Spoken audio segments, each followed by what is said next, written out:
Everyone, welcome to course force. आज की video में हम सीखने वाले हैं complete excel course from basic to advance level. Excel, जैसा कि हम सब जानते हैं, एक ऐसा स्किल और एक ऐसा टूल है जो कि हर एक जॉब रोल में कभी ना कभी जरूरत तो पड़ता ही है। तो अगर आप बहुत ही न्यू हैं एक्सेल में या फिर बहुत ही बेसिक नॉलेज रखते हैं तो ये वीडियो आपके लिए है, क्योंकि इस वीडियो में हम कवर करने वाले हैं वो सारी बेसिक चीजें या फिर एडवांस लेवल चीजें, आई वुड से, जैसा कि pivot table, V lookup, table कैसे बनाना है, फॉर्मूलाज कैसे लगाने हैं, शॉर्ट में कैसे हमें कम टाइम में अपने डेटा से सॉल्यूशन निकालना है। तो वो सारी चीजें हम इसमें कवर करेंगे। तो आई वुड सजेस्ट इस वीडियो को एंड तक देखिएगा, और अगर इस वीडियो से कुछ भी सीखने को मिले so do like, share and subscribe this channel, ताकि ऐसी वीडियोस आप तक पहुंचती रहे। बिना टाइम वेस्ट करे लेट्स गेट स्टार्ट। तो सबसे पहले बहुत ही बेसिक चीजों पे देखेंगे, जैसे कि हम ऊपर देख रहे हैं, हमारे पास लिखा है फाइल, होम, इंसर्ट। इन सब चीजें, ये जो भी ऊपर हैं, इन सबको हम टैब्स बोलते हैं। एंड यहाँ पर जो आप देख रहे हैं, क्लिपबोर्ड, फ़ॉन्ट, अलाइनमेंट, नंबर, इस पूरे सेक्शन को हम रिबन्स बोलते हैं। नीचे अगर हम देखेंगे, यहाँ पे हमें एक प्लस का आइकन दिख रहा है। ये बेसिकली हमारी शीट्स ऐड करने के लिए है। जैसे कि एक पूरी वर्कबुक में हम और मल्टीपल शीट्स ऐड कर सकते हैं अलग अलग डेटा के लिए। तो वो भी हम डिटेल में समझेंगे कि कैसे शीट्स ऐड कर सकते हैं और उनका क्या क्या यूज है आगे वीडियो में। अब यहाँ पर अगर हम एक्सेल में देखेंगे तो यहाँ पे 1, 2, 3, 4, इन सबको हम रोज बोलते हैं। आपने कई बार सुना होगा, इन सबको हम एक्सेल में रोज बोलते हैं। और यहाँ पर जो हमें सेक्शन दिया है, A, B, C, D, इन सबको हम कॉलम्स बोलते हैं। ओके, अब यहाँ पर हम अगर सिंगल इसको क्लिक करेंगे तो इन सबको हम एक सेल बोलते हैं, पर्टिकुलर। This is cell. ये जो हमारी लाइंस हैं, इनको हम रोज बोलेंगे। और D, E, F, all these are columns. अब हमारे पास पॉइंट आता है कि ये F1 यहाँ पे क्यों है। ये बेसिकली हमारा, इससे हमें ये पता चलता है कि हमारा सेल कौन से प्लेस पे है। जैसे कि अभी हम यहाँ पे देखेंगे तो इट्स F7। अगर मैं यहाँ पे लेके जाऊंगी तो A1, C1, देन C5। तो ये हमारा नेम बॉक्स है, जिससे हमें पता चलता है कि हमारा सेल किस नंबर पे। इसके बाद अगर हम आगे बढ़े तो यहाँ पर है हमारा फॉर्मूला बार। तो जैसा कि हम जानते हैं कि एक्सेल में काफी फॉर्मूलाज यूज होते हैं, और हर एक फॉर्मूला अगर मैं बताऊं तो हम स्टार्ट करते हैं इज इक्वल्स टू से। तो जो भी फॉर्मूला हम ऐड करेंगे वो हमें यहाँ पर डिस्प्ले होगा। फॉर एग्जाम्पल, यहाँ पर C1 में अगर कुछ फॉर्मूला लगा है ना, मैं जानना चाहती हूँ कि यहाँ पे कौन सा फॉर्मूला लगा है, तो मैं इस पे क्लिक करूंगी और यहाँ पे मुझे फॉर्मूला दिखेगा। तो इसका ये यूज है। एक्सेल में काफी सारे ऑप्शंस है जो हमें टाइम टू टाइम एक्सप्लोर करने पे पता चलेंगे। अगर हम यहाँ पे प्लस आइकन पे क्लिक करते हैं तो हम एक न्यू शीट भी ओपन कर सकते हैं, अगर हमें मल्टीपल शीट्स पे काम करना है। अगर हम राइट क्लिक करते हैं तो अगेन हमें कुछ कुछ ऑप्शंस मिलते हैं, कि जैसे कि इंसर्ट का, delete, clear content, filter, sort. ये सारे फंक्शंस हम आगे यूज करेंगे डिटेल्ड वीडियोस में, और आप भी यूज कर सकते हैं डिपेंडिंग अपॉन दी रिक्वायरमेंट। तो अभी के लिए मैं आपके लिए जूम इन कर देती हूँ। तो हम कंट्रोल दबा के प्लस आइकॉन पे क्लिक करेंगे, जिससे कि हम zoom in, and control minus करके हम वापस कर सकते हैं। तो इतना zoom in I think okay है। तो अभी हम एक रैंडम डेटा ऐड करेंगे इसमें, और उसको ट्राई करेंगे कि कैसे उसको सॉर्ट कर सकते हैं एक्सेल के फॉर्मूलाज और बेसिक फॉर्मेटिंग। आप स्क्रीन पे देखेंगे कि मैंने एक रैंडम डेटा कलेक्ट कर लिया है, और अब हम इसको ट्राई करेंगे कि कैसे हम इसको सॉर्ट कर सकते हैं और अच्छे से प्रेजेंट कर सकते हैं। क्योंकि अभी जो ये डेटा लग रहा है बहुत ही अटपटा सा लग रहा है, सीरियल नंबर ठीक से नहीं लगे हैं, कुछ बोल्ड हैं, कुछ लेफ्ट अलाइन है, कुछ राइट अलाइन है। तो अभी हम इसका बेसिक फॉर्मेटिंग सीखेंगे। तो एक्सेल काफी स्मार्ट है। अगर हम कोई भी चीज करते हैं तो एक्सेल समझ जाता है कि क्या हम as per the human nature करना चाह रहे हैं। फॉर एग्जाम्पल, अगर हम यहाँ पे लिखते हैं Sunday and then Monday, and ऐसा कंटिन्यू करते हैं आगे तक, एंड उसके बाद मुझे इन दोनों सेल्स को सिलेक्ट करना है एक साथ, लेफ्ट क्लिक करके एंड छोड़ देना है। अब यहाँ पर जो डॉट आ रही है, अगर मैं उसको क्लिक करके लेफ्ट में एक्सपैंड करूँ नीचे तक और फिर छोड़ दूं, तो एक्सेल समझ जाता है कि हम यहाँ पर वीक्स के नाम लिखना चाह रहे हैं, like Sunday, Monday, Tuesday, Wednesday, Thursday, Friday and all that. ऐसे ही अगर हम कुछ और लिखें, फॉर एग्जाम्पल अगर हम यहाँ पे कुछ और लिखना चाह रहे हैं, जैसे कि मैंने लिखा जनवरी February, दैट्स इट। अब अगेन मुझे इन दोनों को लेफ्ट से क्लिक करना है और इस डॉट को एक्सपैंड करना है। तो अगेन एक्सेल समझ रहा है कि हम यहाँ पे मंथ्स के नेम लिखना चाह रहे हैं। सिमिलरली जब यहाँ पे हमें डेटा सॉर्ट करना है तो हमें बहुत ज्यादा मेहनत नहीं करनी है। हम बस यहाँ पे कुछ हिंट्स देंगे एक्सेल को कि हम क्या लिखना चाह रहे हैं, राइट। तो जैसे कि मैंने यहाँ पे लिखा 1 एंड देन 2, ऐसा। Then I will select again left से और इसको मैं एक्सपैंड कर दूंगी नीचे तक। तो ये अपने आप काउंटिंग हमारी ले लेगा। उसके बाद अगर हम ये डेटा देखें तो ये बहुत ही लेफ्ट राइट लग रहा है, कुछ अलाइनमेंट नहीं लग रहा है। तो सबसे पहले हम इसको एक टेबल का फॉर्म देंगे। तो हम इस पूरे को सिलेक्ट करेंगे लेफ्ट से, माउस पे लेफ्ट क्लिक करके, और जहां तक हमें डेटा चाहिए, लाइक जितना राइट लेके जाना है, जितना डाउन लेके जाना है, एंड फिर उसको हमें छोड़ देना है। जब ये हो जाएगा, इसको मैंने यहाँ पे सिलेक्ट किया। उसके बाद मुझे इसको अब यहाँ पे टेबल बनाना है, मुझे इसको बॉर्डर्स देने हैं, राइट।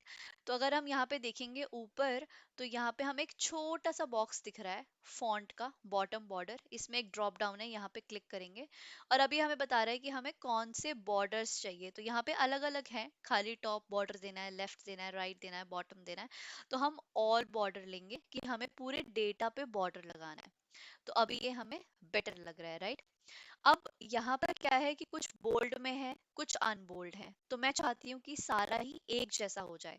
अगेन मैं इस पूरे डेटा को सिलेक्ट करूंगी और यहाँ पे मुझे बोल्ड का ऑप्शन दिख रहा है। या तो मैं इस पूरे को बोल्ड कर दूंगी या फिर अनबोल्ड कर दूंगी। तो मैं अनबोल्ड ही रखूंगी क्योंकि ऑलरेडी जो हमने हेडलाइंस दी हैं वो बोल्ड में दी हैं। ठीक है। नंबर्स हम कोशिश करेंगे जो हमारा टेक्स्ट रहेगा वो लेफ्ट अलाइन रहे और जो डिजिट रहेंगी वो राइट अलाइन रहे। बट सीरियल नंबर को वी विल ट्राई कि हम मिडल अलाइन करके ही रखें। तो अलाइनमेंट के लिए हम इस कॉलम को सिलेक्ट करेंगे पूरे को, और यहाँ पे अगर आप देखेंगे तो यहाँ पे एरोज बने हैं, राइट लेफ्ट अलाइन करना है। तो जितना मुझे लेफ्ट अलाइन करना है मैं इसको रख सकती हूँ। मिडिल में रखेंगे, टेक्स्ट को लेफ्ट में और डिजिट को राइट। तो अभी हम अगर डेटा देखेंगे तो हमें थोड़ा सॉर्टेड लग रहा है एंड बेटर लग रहा है देखने में, लुक एंड फील। तो इसी तरह से आप भी आपका कोई भी डेटा हो सॉर्ट कर सकते हैं अलग अलग तरीके से। अगर हम यहाँ पे और भी ऑप्शंस होते हैं, अगर हम चाहते हैं कि हम इसका कुछ फॉन्ट चेंज करना चाह रहे हैं, अभी कैलिब्री लगा हुआ है, अगर मैं चाहती हूँ मुझे इस तरह से दिखाना है, एरियल ब्लैक देना है और कुछ भी, यहाँ पे बहुत सारे ऑप्शंस हैं। तो हम उस हिसाब से अपना सेलेक्ट कर सकते हैं। बट बेसिक अगर मैं बताऊं तो वी विल ट्राई कि हम एरियल पे ही अपना फॉन्ट रखें। इस तरह से हम फॉन्ट चेंज कर सकते हैं। अगर हम साइज चेंज करना चाहते हैं इसका, तो यहाँ पे हमें साइज का ऑप्शन मिलता है, 11 12 16। जितना बड़ा हम डेटा करना चाहते हैं हम कर सकते हैं। ठीक है।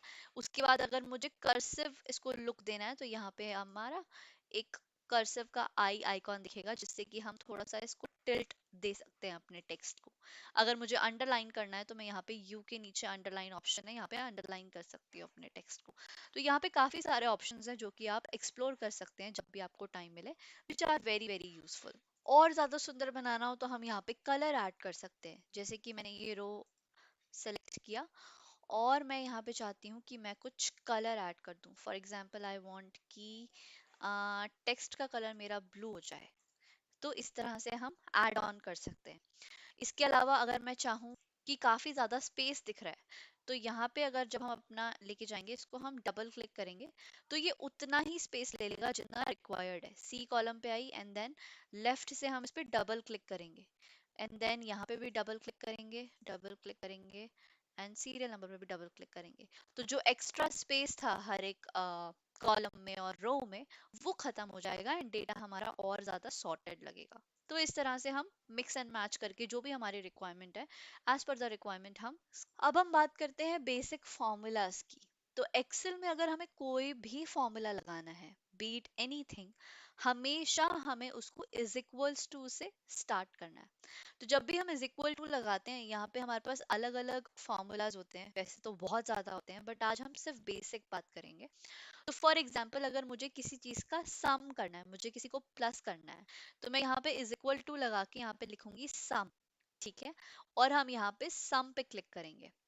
अब यहाँ पे पूछ रहा है सम लगाने के बाद नंबर वन, हमारे को नंबर क्या चाहिए। अच्छा, अब ये कैसे आया हम ये भी देखेंगे। सबसे पहले जैसे मैंने इज इक्वल्स टू लगाया और यहाँ पे लिखा सम।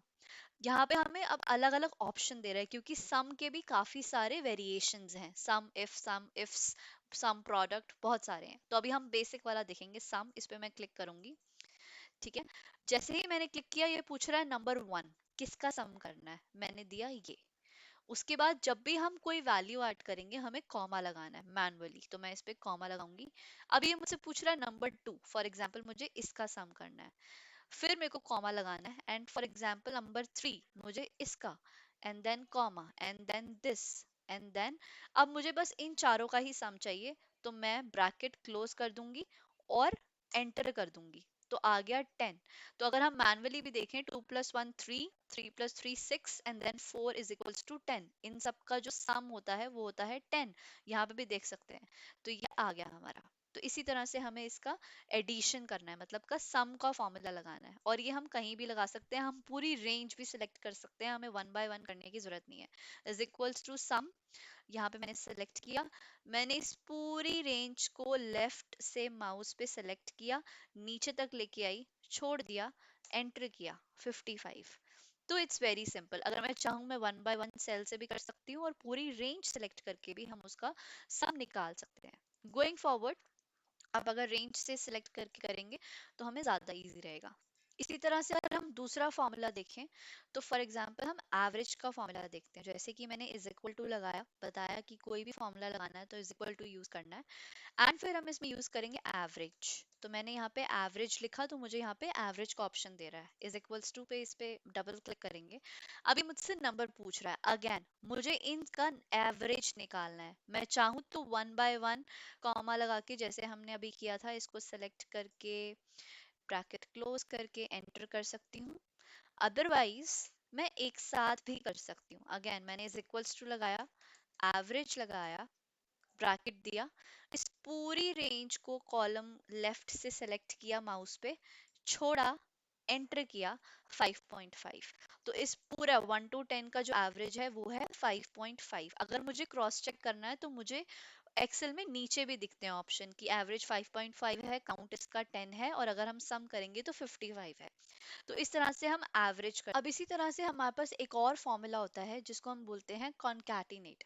कॉन्कैटिनेट का मतलब है जहाँ पे हमें दो वैल्यूज को एक साथ लेके आना है। फॉर एग्जाम्पल यहाँ पे मुझे फर्स्ट नेम और लास्ट नेम दिख रहा है। अब मैं चाहती हूँ कि जॉन एंड स्मिथ, इन दोनों को मैं एक कॉलम में एक साथ ऐड कर दूं। तो अगर मैं मैनुअली करूँ तो मुझे बहुत टाइम लगेगा, तो हम एक फॉर्मूला का इसमें यूज कर सकते हैं। अगेन कोई भी फॉर्मूला लगाना है, हमें इज इक्वल्स टू देना है, और उस फॉर्मूला का नाम है कॉनकैटिनेट। ठीक है, तो यहाँ पे ये हमें दिख रहा है कॉनकैटिनेट करेंगे। अब ये पूछ रहा है किस टेक्स्ट को कॉनकैटिनेट करना है। जैसे ही मैंने इस पे क्लिक किया, ये टेक्स्ट वन पूछ रहा है, मैंने इस पे क्लिक किया, उसके बाद मैंने कॉमा किया, एंड उसके बाद मैंने टेक्स्ट टू सिलेक्ट किया। ठीक है, ब्रैकेट क्लोज करेंगे और एंटर करेंगे। नाउ यू कैन सी कि हमारा जो जॉन स्मिथ अलग अलग था वो एक साथ एक कॉलम में, रो में आ चुका है। अब अगर मैं चाहूँ तो मैं अलग अलग कर सकती हूँ। अगर मैं चाहती हूँ कि मैं इसी को इस पूरे टेबल पे अप्लाई करूँ, तो मैं यहाँ पे डॉट पे क्लिक करके इसको एक्सपैंड कर सकती हूँ, माउस से लेफ्ट सेलेक्ट करके नीचे तक, एंड छोड़ देंगे। तो हम देखेंगे कि ये पूरे पे लग चुका है, जेन डो, माइकल जॉनसन। तो यहाँ पे हमारा ये कॉन्कैटिनेट हो चुका है। मैं यहाँ लिख देती हूँ, हमने यहाँ पे कॉन्कैटिनेट कर लिया है। ठीक है, तो इस तरह से अगर हम चाहें हमारी दो वैल्यूज को एक साथ लेके आना, हम यहाँ पे कर सकते हैं। तो हमारा मैनुअल वर्क काफी जीरो हो जाता है when it comes to excel. In between the table अगर मैं चाहती हूँ कि मुझे कुछ कॉलम ऐड करने हैं, वो भी हम कर सकते हैं। हम फॉर एग्जांपल मुझे सी और डी के बीच में एक कॉलम ऐड करना है, मैं डी पे क्लिक करूंगी, इस कॉलम को राइट क्लिक करूंगी माउस पे, और यहाँ पे एक ऑप्शन आएगा इंसर्ट। तो यहाँ पे हम बीच में टेबल के कॉलम्स भी ऐड कर सकते हैं। यहाँ पे क्लिक करूंगी इंसर्ट। और अगर मैं चाहती हूँ कि मुझे कोई रो ऐड करनी है, 3 और 4 के बीच में एक रो ऐड करनी है, तो मैं अगेन यहाँ पे इंसर्ट करके हम रोज भी ऐड कर सकते हैं। तो डिपेंडिंग अपॉन द रिक्वायरमेंट हम इसको कस्टमाइज कर सकते हैं हमारे नीड के हिसाब से। और अगर हमें नहीं चाहिए तो वापस हम कंट्रोल जी करेंगे, कंट्रोल दबा के जेड दबाएंगे साथ में, तो जो भी चेंजेस हुए थे वो वापस बैक हो जाएंगे। एक और काफी यूजफुल चीज है इसमें, अगर मैं चाहती हूँ कि मैं अपने टेक्स्ट को, नॉट टेक्स्ट बट नंबर्स को अगर मैं डेसिमल में करना चाहती हूँ, तो वो ऑप्शन भी हमारे पास यहाँ पे रहते हैं। या फिर परसेंटेज में करना चाहती हूँ तो फॉर एग्जांपल ये हमारे पास 1 to 10 का रेंज है, मैं इसको सेलेक्ट करूंगी। और एक्सेल में हम आपको यहाँ पे मल्टीपल ऑप्शंस मिलते हैं, जैसे अगर मुझे अपने इस डेटा को परसेंटेज में करना है तो मैं परसेंटेज में चेंज कर सकती हूँ।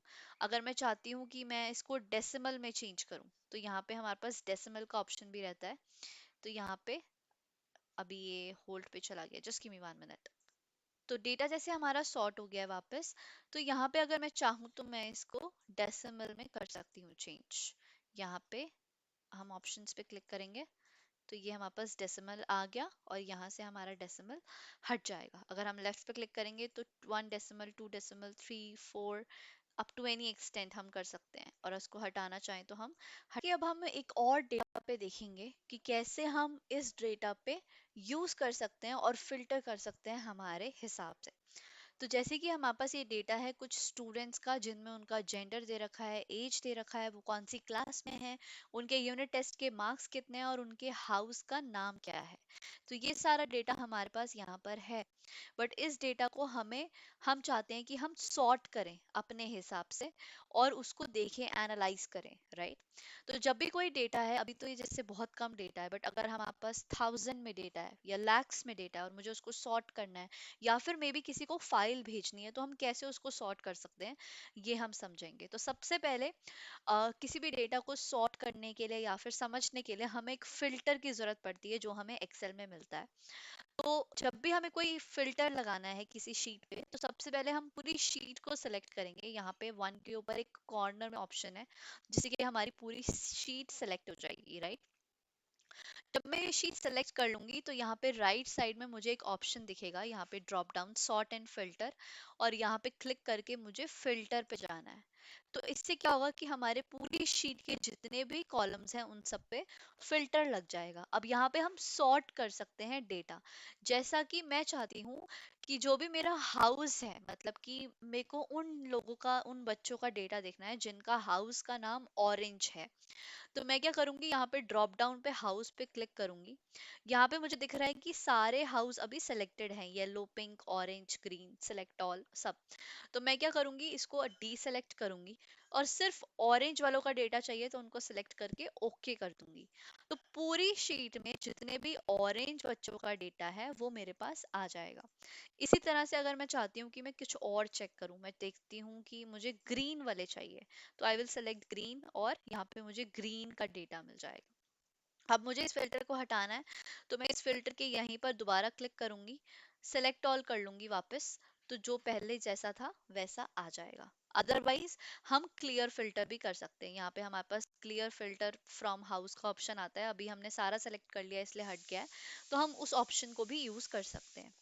इसके अलावा मुझे कुछ और डेटा चेक करना है, मुझे सिर्फ फीमेल्स का डेटा चेक करना है कि कितनी फीमेल्स हैं हमारी आउट ऑफ दीज 10। तो हम अगेन दोबारा यहाँ पे सेलेक्ट करेंगे और यहाँ पे हम फिल्टर पे जाएंगे। अच्छा, फिल्टर ऑलरेडी लगा हुआ है, तो सेलेक्ट ऑल की जगह मैं इसको डीसेलेक्ट करूंगी और सिर्फ फीमेल वाले पे ओके कर दूंगी। तो यहाँ पे मुझे फीमेल्स का डेटा मिल जाएगा कि इन 10 में से इतनी फीमेल्स हैं। इसी तरह से अगर मैं मेल का डेटा चेक करना चाहूँ तो दोबारा से मैं सिर्फ मेल पे क्लिक करूंगी और मेल का डेटा चेक कर सकती हूँ। तो ये फिल्टर बहुत यूजफुल रहता है हमारे लिए जब हमारे पास बहुत सारा डेटा है और हमें सॉर्ट करना है, एनालाइज करना है। अब अगर मुझे किसी को डेटा भेजना है तो मैं एक एक चेक नहीं कर सकती हूँ कि कितने मेल हैं कितने फीमेल हैं। तो मैं सिंपली इसको यहाँ पे करूंगी, मुझे फीमेल का डेटा चाहिए, मैं यहाँ पे फीमेल सेलेक्ट करूंगी, ओके करूंगी। इस पूरी शीट को यहाँ से माउस पे लेफ्ट से क्लिक करके राइट राइट राइट नीचे जितना लेके जाना है इस पूरा टेबल सेलेक्ट करूंगी। इसको कंट्रोल दबा के सी करूंगी, ये मेरा कॉपी हो गया। एक न्यू शीट ओपन करूंगी और यहाँ पे कंट्रोल वी कर दूंगी, तो मेरे पास फीमेल्स का डेटा आ गया। इसी तरह से अगर मुझे कुछ और निकालना है तो मैं फिल्टर लगा के उस डेटा को कॉपी करके एक अलग से शीट पे और भेज सकती हूँ। तो इस तरह से हम डेटा सॉर्ट कर सकते हैं हमारी रिक्वायरमेंट्स के बेसिस। अब दोबारा से हम इसको फिल्टर हटा देंगे यहाँ से, क्लियर फिल्टर फ्रॉम जेंडर, और यहाँ से ये फिल्टर हट जाएगा। ठीक है। अब फिर से ये डेटा है और मैं चाहती हूँ इसको कि मैं सॉर्ट करूँ असेंडिंग टू डिसेंडिंग या फिर डिसेंडिंग टू असेंडिंग ऑर्डर में, तो वो भी हम कर सकते हैं। तो अगेन हमें इस पूरे डेटा को सेलेक्ट करना है, यहाँ पे जो मैंने आपको ऑप्शन बताया, फिल्टर पे जाना है, फिल्टर लेना है, एंड यहाँ पे मुझे सॉर्ट करना है। फॉर एग्जांपल मुझे नेम को सॉर्ट करना है, तो यहाँ पे एरो पे क्लिक करेंगे और ए टू जेड हम इसको अरेंज कर सकते हैं। तो जिसका नाम ए से पहले है within B C D arrange हो जाएगा। और अगर मैं इसको ऑपोजिट करना चाहूँ, जेड से ए पे लेना चाहूँ, तो वो भी हम कर सकते हैं। तो फिर जे आई एच लेके ए तक हमारे पास आ रहा है। इसी तरह से अगर मैं एज को सेलेक्ट करना चाहूँ कि मेरी स्मॉलेस्ट टू लार्जेस्ट हो जाए एज, हम कर सकते हैं, जिसमें 10 11 14 तक जा रहा है। और अगर मैं चाहूँ कि मैं इसको लार्जेस्ट टू स्मॉलेस्ट करूँ, तो सबसे बड़ा वाला ऊपर लाइक 14 13 और नीचे वो 10 तक जा रहा है। तो इस तरह से हम अपने डेटा को सॉर्ट कर सकते हैं। इसी तरह अगर हम मार्क्स पे भी चाहें तो हम यहाँ पे भी फिल्टर लगा सकते हैं। अगर मैं चाहती हूँ कि जिनके सबसे ज़्यादा मार्क्स हैं वो मुझे दिखें, तो 50 48 47 इस तरह से हमें अरेंज कर सकते हैं। और जिसके कम मार्क्स हैं, तो सॉरी ज़्यादा मार्क्स है, तो हम लार्जेस्ट टू स्मॉलेस्ट कर सकते हैं। और जिसके कम मार्क्स है, स्मॉलेस्ट टू लार्जेस्ट, तो मुझे पता चल जाएगा कि अच्छा, ग्रेस थॉमस के 38 मार्क्स हैं यूनिट टेस्ट में। So as per the data हम आगे हाईलाइट कर सकते हैं जो भी अगर हमें डेटा भेजना है। अब यहाँ पे हम एक और चीज कर सकते हैं, यहाँ पे हम filter greater than less than वो भी चेक कर सकते हैं। मतलब कि अगर मुझे यूनिट टेस्ट में चेक करना है कि ऐसा कौन है जिसके नंबर 20 से ज्यादा है, तो हमें यहाँ पे सिलेक्ट करना है नंबर फिल्टर, और यहाँ पे मुझे सिलेक्ट करना है ग्रेटर देन। अब मैं देखना चाहती हूँ वो डेटा जिनके 20 से ज्यादा मार्क्स हैं, तो हम ओके करेंगे। तो यहाँ पे हमें वो डेटा मिल जाएगा जिनके 20 से ज्यादा है। इसी तरह अगर मैं लेस करना चाहूँ, तो मैं यहाँ पे फिल्टर्स पे जाऊंगी और करूंगी लेस देन। मुझे देखना है कि 40 से कितने बच्चों के नंबर कम हैं। तो यहाँ पे मेरे को दो मिल गए हैं, 38 और 39 वाले, जिनके 40 से नंबर कम है। तो इसी तरह से यहाँ पे हम फिल्टर लगा सकते हैं। जब हम नंबर फिल्टर्स पे जाएंगे, जहाँ पे मैं देखना चाहती हूँ कि ग्रेटर देन लेस देन क्या है, बिटवीन भी चेक कर सकते हैं कि 40 से 50 के बीच में कितने बच्चों के नंबर हैं। इस पूरे डेटा में टॉप 10 कितने हैं, अबव एवरेज कितने हैं, बिलो एवरेज कितने हैं, और इक्वल्स मतलब कि 50 के इक्वल कितने हैं। तो वो सब डेटा हम यहाँ पे कस्टमाइज कर सकते हैं, और फिल्टर्स को भी अपने अकॉर्डिंग हम यहाँ पे कस्टमाइज कर सकते हैं। अब यहाँ पे डेटा तो हमने सॉर्ट कर लिया है, बट इसके बाद यहाँ पे हमें कुछ और ऑप्शंस भी मिलते हैं। अगर मैं डेटा में कुछ और इंटरेस्टिंग ऐड करना चाहती हूँ, मैं कुछ पिक्चर्स ऐड करना चाहती हूँ, मैं कुछ कोट लिखना चाहती हूँ, कुछ कमेंट ऐड करना चाहती हूँ, तो वो भी हम यहाँ पे कर सकते हैं। तो जब भी हम अब यहाँ से होम से हम इसको इंसर्ट पे लेकर आएंगे, तो यहाँ पे हमें कुछ ऑप्शंस मिलते हैं, जैसे कि यहाँ पे टेबल के साथ एक इलिस्ट्रेशंस का ऑप्शन मिल रहा है। तो यहाँ पे जब हम ड्रॉप डाउन पे क्लिक करेंगे, तो हमारे पास पिक्चर्स का ऑप्शन है, online picture, shape, icon, 3D models. हम यहाँ पे कुछ भी कर सकते हैं। अगर मेरे पास डेस्कटॉप पे कुछ इमेजेस हैं जो मैं ऐड करना चाहती हूँ, हम वो यहाँ पे ऐड कर सकते हैं। जैसे ही हम पिक्चर्स पे क्लिक करेंगे, ये हमें ऑप्शन देगा डेस्कटॉप से सेलेक्ट करने का। इसके अलावा अगर मैं कुछ ऑनलाइन पिक्चर सेलेक्ट करना चाहती हूँ, वो कर सकते हैं। अगर मुझे कोई शेप्स लेनी है, फॉर एग्जाम्पल मुझे यहाँ पर एरो का ऑप्शन देना है और हाईलाइट करना है, तो मैं क्या करूंगी, अपने माउस पे लेफ्ट ऑप्शन सेलेक्ट करूंगी और यहाँ पे एरो से हाईलाइट कर दूंगी। मुझे यहाँ पे सेलेक्ट करना है, तो यहाँ पे हम ये एरो दिखा देंगे, एंड देन मैं इसको कहीं पे भी ले जा सकती हूँ टू हाईलाइट माय कंटेंट। इसके अलावा अगर मुझे कुछ और शेप देनी है, मैं इलस्ट्रेशंस पे गई, शेप्स पे गई, अब यहाँ पे मुझे सर्कल लेना है, राइट, और मुझे यहाँ पे सर्कल पे कुछ लिखना है, तो हम यहाँ पे लिख सकते हैं, depending upon the font, format, outline करना है, जैसे भी अलाइनमेंट करना है सेलेक्ट कर सकते हैं। इस सर्कल को कहीं भी प्लेस कर सकते हैं। So that's the advantage. ठीक है। इसी तरह से यहाँ पर अगर इंसर्ट पे देखेंगे, तो पिक्चर्स, ऑनलाइन, ये आइकन्स, 3D मॉडल्स हैं हमारे पास। अगर हम किसी फाइल से हमें ऐड करना है या फिर हमें ऑनलाइन सोर्सेज से भी चाहिए, तो वो भी यहाँ पे ऑप्शंस अवेलेबल हैं। तो ये सब हम ऑप्शंस यहाँ पे यूज कर सकते हैं। इसके अलावा यहाँ पे हमारे पास और भी ऑप्शंस रहते हैं कि अगर हम चाहते हैं कि हमें कोई चार्ट ऐड करना है, तो वो भी हमारे पास यहाँ पे ऑप्शंस रहते हैं। जो पहले जब हमने इलस्ट्रेशंस देखा, उसके बाद हम यहाँ पे कुछ चार्ट्स भी दे सकते हैं। तो डिपेंडिंग अपॉन द डेटा, जो भी एक्सेल को लगता है कि इस तरह से हम चार्ट में अपना डेटा प्रेजेंट कर सकते हैं, तो वो हम ले सकते हैं। मेनली जो हम चार्ट्स यूज करते हैं, हम यूज करते हैं प्रेजेंटेशंस के लिए, जो हमें दिखाना होता है अपने क्लाइंट को कि किस तरह से हमने डेटा को सॉर्ट किया है। तो मुझे क्या करना है कि मुझे यहाँ पे टेबल सेलेक्ट करना है और रिकमेंडेड चार्ट पे मुझे देखना है कि कौन कौन से चार्ट वो हमें प्रेफर कर रहा है, राइट। तो जब भी मैं यहाँ पे जाऊंगी, तो यहाँ पे हम डिफरेंट टाइप ऑफ चार्ट्स देख सकते हैं जो कि हमारे लिए यूजफुल रहेंगे। जस्ट यहाँ पे अभी आई डोंट नो एरर क्यों आ रहा है, जस्ट लेट मी चेक। ठीक है, तो जब हम यहाँ पे सेलेक्ट करेंगे, तो यहाँ पे हमें रिकमेंडेड चार्ट्स दिख रहे हैं।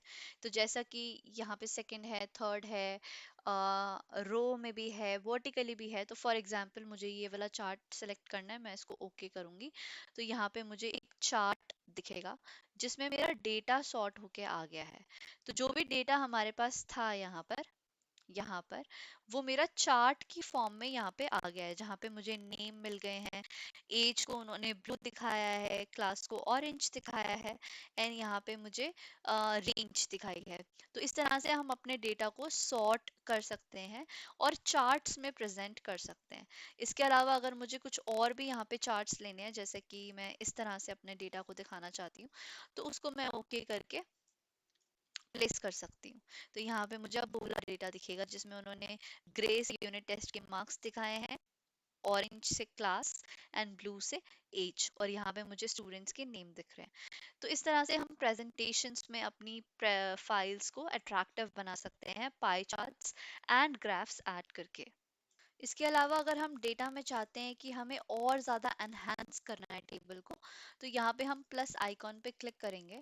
तो यहाँ पे हमें कुछ ऑप्शंस दिखते हैं, जैसे कि अगर हमें अपने चार्ट को डेटा लेबल देने हैं वो दे सकते हैं, अगर हमें ट्रेंड लाइन देनी है वो दे सकते हैं, अगर हमें एक्सेस स्टाइल्स देनी है तो हम वो दे सकते हैं। उसके बाद अगर मुझे कुछ लेबल्स देने हैं डेटा को, तो हम वो यहाँ पे ऐड कर सकते हैं। तो यहाँ पे प्लस आइकन पे क्लिक करके हमें और ज़्यादा डेटा सॉर्ट करने का ऑप्शन मिल जाता है। अगर मुझे डेटा का टेबल चाहिए, टेबल फॉर्मेट में चाहिए और ऊपर ग्राफ भी चाहिए, तो उस तरह से सॉर्ट कर सकते हैं। इसके साइज को एडजस्ट कर सकते हैं डिपेंडिंग अपॉन द शीट जो हमारे पास है। अगर मैं कुछ कलर्स यहाँ पे ऐड करना चाहूँ डिपेंडिंग अपॉन माय रिक्वायरमेंट, तो वो भी हम यहाँ पे कर सकते हैं अपनी चॉइस के हिसाब से। तो वो आप पे रहेगा कि हमें कैसे कस्टमाइज करना है। इसके अलावा हमें एक और फंक्शन देखना है जिसमें हम यूज करते हैं हाइपरलिंक। तो जब भी मुझे कोई लिंक देना है फाइल को, जैसे कि ये मेरी फाइल है, यहाँ पे हमने एक मेन पेज दिया जहाँ पे हमने अपना इंडेक्स दिया। फॉर एग्जांपल ये मेरा पेज है और यहाँ पे मैंने इंडेक्स दिया, जैसा कि मैंने यहाँ पे लिखा शीट 1, शीट 2। तो इस तरह से हमारे पास मल्टीपल शीट्स हैं टिल 5, फॉर एग्जांपल 5 6 तक। अब ये मेरा मेन पेज है और उसके अंडर मेरे पास काफी फाइल्स हैं फॉर एग्जांपल। तो यहाँ पे क्या है कि मुझे उनको लिंक देना है ताकि हर किसी को एक इजीली एक लिंक मिल जाए, कि ताकि वो डायरेक्ट उस शीट पे जा पाए। तो हम क्या करते हैं कि हम एक फंक्शन यूज करते हैं जिसको हम बोलते हैं हाइपर लिंक। तो विद इन द शीट हम यहाँ पे लिंक ऐड कर सकते हैं ताकि डेटा देखने में किसी को दिक्कत ना हो। तो यहाँ पे जैसे कि मैंने एक रो ऐड करी और यहाँ पे मैंने लिखा समरी। ठीक है, तो मेरी फाइल की समरी है, मैंने यहाँ पे कुछ डेटा दिया और फिर मैंने बताया कि मेरी इस फाइल में यहाँ पे कुछ 6 शीट्स हैं जिनमें यहाँ पर मेरा स्टूडेंट्स का डेटा है, यहाँ पे मेरे एम्प्लॉयज का डेटा है फॉर एग्जांपल। ठीक है, तो इस तरह से हम दे सकते हैं। अब मुझे हाइपर लिंक देना है कि जब शीट 1 की बात हो रही है और यहाँ पे कोई क्लिक करे तो वो उनको शीट 1 पे ले जाए। तो मुझे क्या करना है कि उस सेल पे क्लिक करना है और अपने माउस पे राइट क्लिक करना है। जब मैं राइट क्लिक करूंगी तो यहाँ पे एक लास्ट ऑप्शन आएगा मेरा लिंक का, मुझे उस पे क्लिक करना है। अब ये मुझसे पूछ रहा है कि आपको कहाँ पे लिंक देना है, तो मैंने क्या कि प्लेस इन दिस डॉक्यूमेंट, तो मतलब मुझे इसी डॉक्यूमेंट में लिंक देना है। अब किसका लिंक देना है, मुझे शीट 1 का लिंक देना है इसमें, है ना। तो मैं शीट 1 सेलेक्ट करके ओके कर दूंगी। तो जब मैंने यहाँ पे शीट 1 सेलेक्ट किया, तो जब भी कोई शीट पे क्लिक करेगा, जब कोई यहाँ पे शीट 1 पे क्लिक करेगा, तो उसको शीट नंबर 1 पे ले जाएगा। इसी तरह से मैं शीट 2 पे आई और मैंने यहाँ पे आके फिर से लिंक पे क्लिक करा और यहाँ पे मैं हाइपर लिंक देना चाह रही हूँ शीट 2, तो हमारे पास नहीं है फॉर एग्जांपल हमारे पास 5 है, लेट्स टॉक अबाउट 5। शीट 5 पे आई, मैं यहाँ पे मैंने लिंक पे क्लिक करा और मैं यहाँ पे शीट 5 पे लिंक देना चाहती हूँ। ओके, ठीक है। तो अब जब यहाँ पे कोई क्लिक करेगा और वो शीट 5 पे जाना चाहता है, तो डायरेक्टली उसको शीट 5 पे ले जाएंगे। तो अभी ये सॉर्ट नहीं है, बट जब भी हमें इस तरह से डेटा देना है तो हमें उसका नेमिंग वैसा करना है और सेम नेमिंग कन्वेंशन हमें यहाँ पे देना है। तो अगर कोई शीट 1 पे जाना चाहे, क्लिक करेगा, शीट 1 पे चला जाएगा। एंड देन अगर कोई शीट 5 पे जाना चाहता है तो वो शीट 5 पे जाना चला जाएगा। और इसी तरह से अगर हम चाहते हैं कि यहाँ पर हम एक हाइपर लिंक दे दें जिससे कि वो वापस जा पाए हमारे होम पेज वाली फाइल पे, तो वो भी हम यहाँ पे कर सकते हैं। जैसा कि मैंने यहाँ पे सेल पे ऐड करा समरी और यहाँ पे मैंने छोड़ दिया। अब यहाँ पे मुझे इसको हाइपर लिंक देना है, तो अगेन मैं इसको यहाँ पे सेल पे राइट क्लिक करूंगी, लिंक पे क्लिक करूंगी। अब मुझे लिंक किसका देना है, इसी पेज पे देना है और मुझे शीट 6 का देना है जो कि मेरी समरी है। जस्ट वन सेकेंड, जैसा हमें कंफ्यूजन हो रहा है तो हम इसको रीनेम करते हैं यहाँ से समरी। ठीक है। तो अब मैं इस शीट पे हूँ अभी, इस शीट पे हूँ मैं अभी। अब मुझे समरी को हाइपरलिंक देना है, तो मैं यहाँ पे आऊंगी, राइट क्लिक करूंगी, लिंक पे क्लिक करूंगी और यहाँ पे मैं समरी वाले पेज को हाइपरलिंक देना चाहती हूँ। ओके। तो अब जब कोई यहाँ पे क्लिक करेगा तो उसको वो समरी पे ले जाएगा। ठीक है। तो समरी से मुझे शीट 1 पे जाना है एंड देन मुझे समरी से शीट 5 पे जाना है। शीट 5 पे आ गई, अब मुझे वापस समरी पे जाना है, कोई समरी पे क्लिक करेगा उसको समरी पे ले जाएगा। तो इससे हम और ज़्यादा इजी कर सकते हैं जो कि हमारा डेटा चेक कर रहा है उसके लिए। तो ये हम हाइपर लिंक यूज़ करते हैं और वो बहुत यूज़ होता है एक्सेल में। इस तो अब हम बात करने वाले हैं एक बहुत ही इंपॉर्टेंट फंक्शन के बारे में जो है वी लुकअप फंक्शन, जो कि एक्सेल में बहुत ज़्यादा यूज होता है और बहुत ज़्यादा आपके काम आने वाला है। तो V lookup function is nothing, it is basically a function जिसमें हमें दो शीट्स को यूज करके एक शीट से दूसरी शीट में वैल्यू लानी है। बट वो वैल्यू लाने के लिए हमारे पास दोनों शीट्स में एक चीज कॉमन होनी चाहिए। जैसे कि अगर हमने ये डेटा देखा था, तो अगर मुझे इस शीट से, ये शीट नंबर 1 है फॉर एग्जांपल और ये शीट नंबर 2 है, तो अगर मुझे इस शीट से डेटा यहाँ पर लेकर आना है तो कोई एक चीज कॉमन होनी चाहिए। जैसे कि यहाँ पे हमारे पास स्टूडेंट नेम दोनों में कॉमन है। ऐसे ही नहीं, ना कि सिर्फ ये डेटा, बल्कि अगर कोई भी डेटा हमारे पास है और अगर हमें एक शीट से दूसरी शीट में डेटा लेके आना है, तो उसके लिए हमारे पास एक कॉमन चीज दोनों शीट्स में होनी चाहिए। जैसे कि अगर अब यहाँ पे मेरे पास स्टूडेंट नेम है, बट यहाँ पे अगर स्टूडेंट नेम नहीं होता और यहाँ पे कुछ और होता, मतलब कि मे बी जेंडर होता, एज होता, क्लास होता, तो कोई भी एक कॉमन यूनिक चीज होनी चाहिए जो कि मैं जिसके बेसिस पे डेटा लेकर आना चाहती हूँ।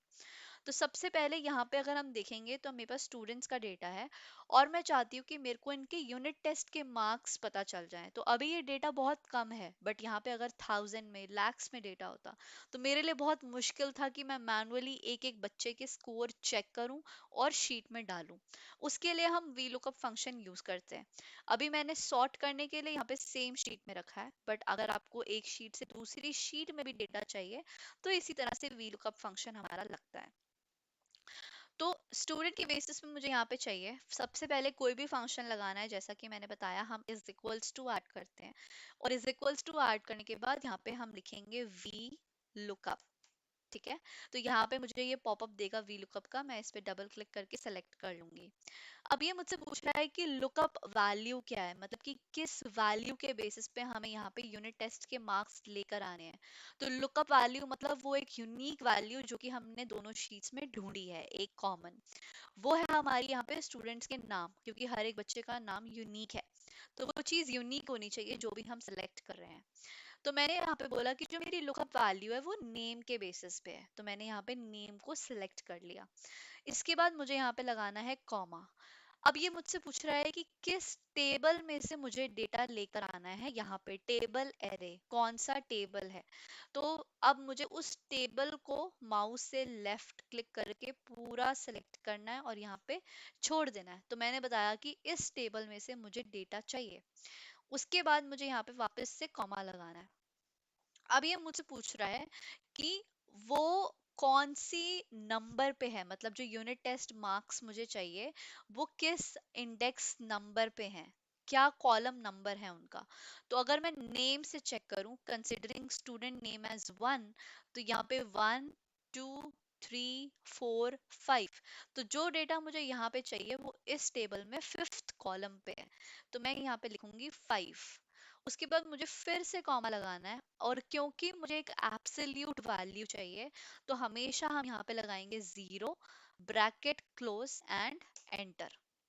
तो मुझे पता चला कि जो एलिस के जॉनसन के मार्क्स हैं यूनिट टेस्ट में वो 45 हैं।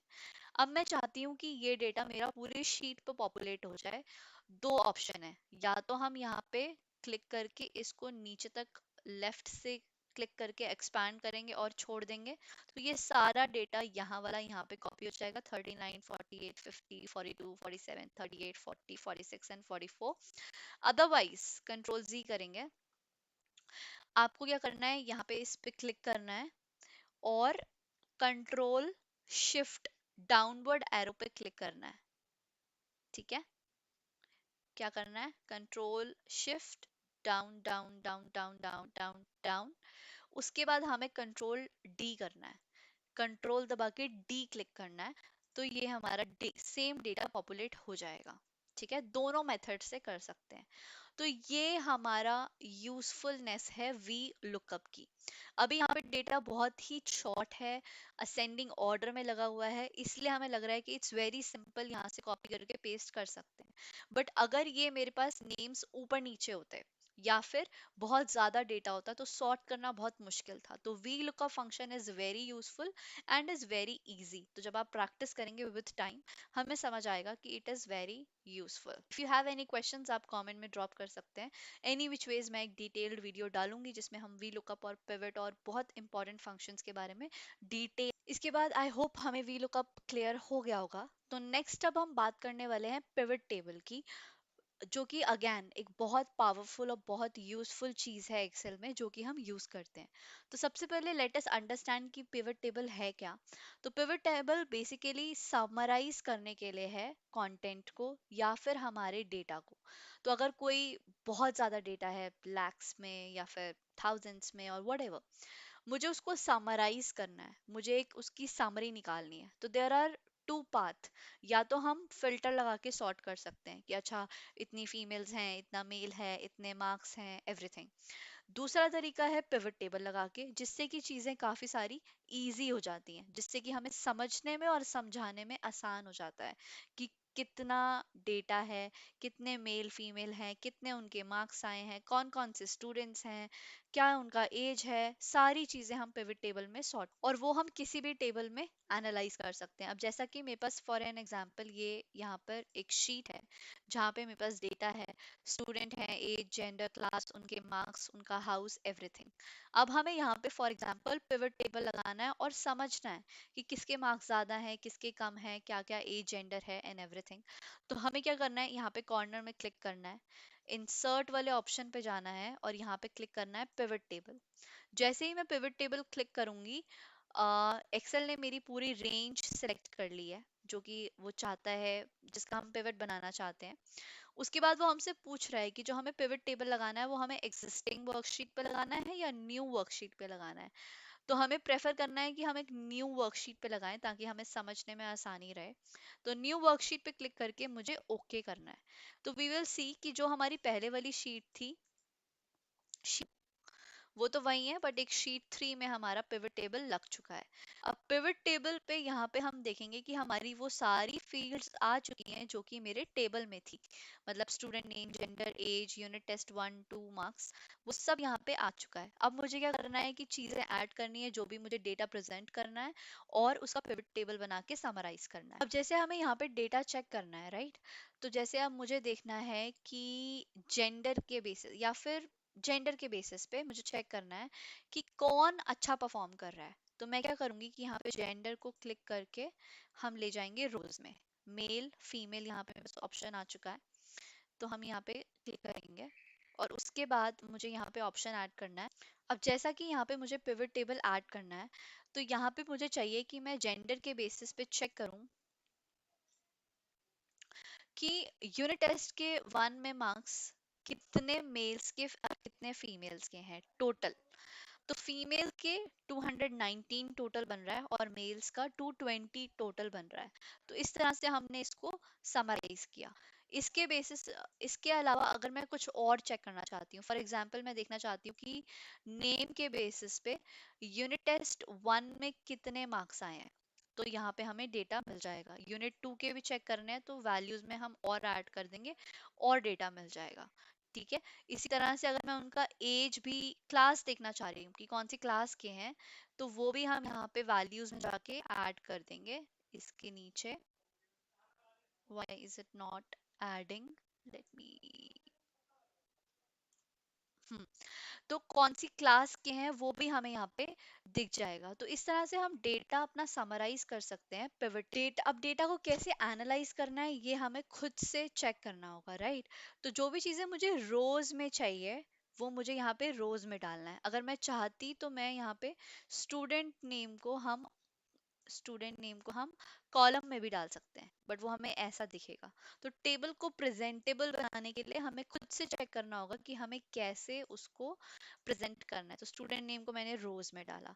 जो भी चीज़ों की मुझे वैल्यू चाहिए, जैसे कि यूनिट टेस्ट के मार्क्स, कैलकुलेशन, सम, एवरेज, एनीथिंग, वो सब हम वैल्यूज में प्रेजेंट करते हैं। रोज एंड कॉलम में खुद से देखना है कि मुझे यहाँ पे रोज में रखना है या फिर मुझे कॉलम्स में रख के ज़्यादा अट्रैक्टिव लग रहा है। तो जिस तरह से हम डेटा प्रेजेंट करना चाहते हैं हम कर सकते हैं। तो इस तरह से हम अपने डेटा को कस्टमाइज कर सकते हैं पिवट टेबल में। अभी तो डेटा बहुत कम है, बट अगर मुझे कुछ भी डेटा चाहिए और जो मुझे ऐड करना है तो हम यहाँ पे ऐड कर सकते हैं। अगर मुझे यहाँ पे हाउस के नेम्स ऐड करने हैं हर बच्चे के नाम के नीचे, वो भी कर सकते हैं। अगर मैं चाहती हूँ कि हाउस को मैं कॉलम्स में रखूँ तो हम ये भी कर सकते हैं, बट जैसा ये अच्छा नहीं लग रहा है तो हम इसको रोज में ही रखेंगे।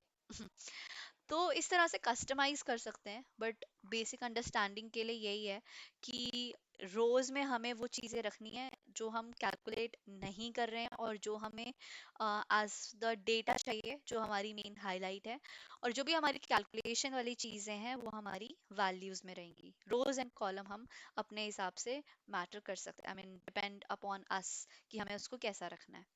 फिल्टर में अगर हम कोई चीज़ें फिल्टर लगाना चाहते हैं, जैसे कि मैंने जेंडर पे फिल्टर लगाया और यहाँ पे मुझे सेलेक्ट करना है फीमेल मेल, यहाँ पे दिखा रही हूँ मैं, तो हम यहाँ पे वो ऑप्शन ऐड कर सकते हैं और उसके बेसिस पे डेटा ले सकते हैं। जैसे अभी खाली मेल का डेटा आ रहा है, अगर मुझे फीमेल का डेटा चाहिए तो यहाँ पे हम फीमेल सेलेक्ट कर सकते हैं। तो इस तरह से हम यहाँ पे कस्टमाइज कर सकते हैं पिवट टेबल, और बहुत यूजफुल है ये। अभी बहुत कम डेटा है, बट अगर यहाँ पे बहुत ज़्यादा डेटा होता तो it's very very useful and easily presentable. तो ये था हमारा पिवट टेबल के बारे में, एंड बहुत यूजफुल चीज़ है। आई वुड से आपको ज़रूर यूज़ करना चाहिए। इसके अलावा एक्सेल में काफ़ी कुछ है। मैं एक बहुत डिटेल्ड वीडियो बनाने वाली हूँ इसके ऊपर, तो आप अलाइंड रहिएगा।